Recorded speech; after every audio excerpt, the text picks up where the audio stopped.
So I saw the cutest stuff on Pinterest. It was like DIY handmade puffy quilted ornaments, I guess. So I'm gonna try to make some holiday themed ones. I have 2 full bags of sewing scraps. The only thing is I really like the like 90s paisley look, like 90s country look, and the only thing I have of that is my comforter from my 90s childhood, which I will not be cutting up. So I'm gonna try to see if I can work with any of this and make it look like cute 90s. I think I have enough like pastels, and if it works then I'll keep it, but if not I might have to go to like a thrift store and get some fabric or like a shirt or something that looks like that pattern. Let's make some Christmas gifts. Okay, so I just tried to cut these all out into squares of 3 by 3. You might be like, I don't know if that's a square. That's because I was looking at some of the wrong parts of my ruler, but you know, we'll see. So now I'm gonna lay it out in a pattern that I like and see if it can work together. Okay, so I pinned them all together in each line order, and now I'm going to sew them with a 1/4 of an inch. Honestly, just as small of an inch as possible seam allowance, because I don't know if I left enough room. And look at how cute. Okay, and now I'm gonna pin together all of these, I think, so that I can make sure they're all lined up, because I did not do the sizes perfectly. And then sew the horizontal ways, and then I'll have one big sheet. Most definitely a ghost, and just like that art. And I'm so glad Sophia. So okay, unexpected twist. That was really hard to cut these out.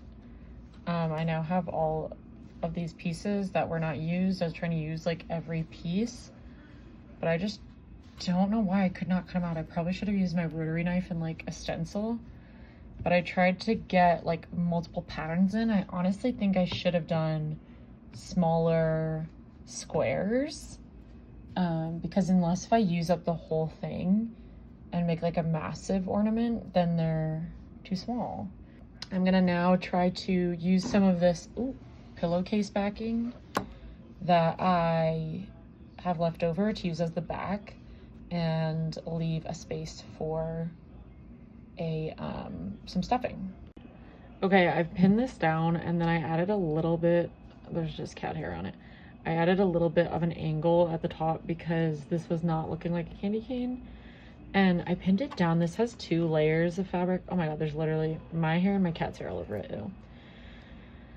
There's 2 layers of this, so that hopefully if I just stitch it most of the way, it'll like naturally make a little stuffing area, and then it'll be a double lined, so it'll hold the stuffing better, because I have a feeling this stuff is not going to hold the stuffing, so I need to have the pillowcase hold it. Let's see.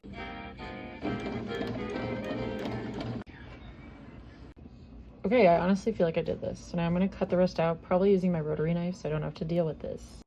Okay, here's where we're at. This is honestly so cute. It does really resemble a J.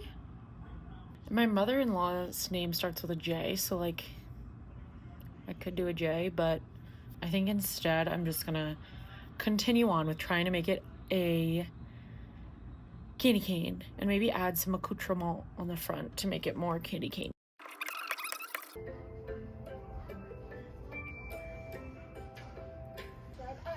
Every other Friday. Why are you crying? Yeah, it's on here.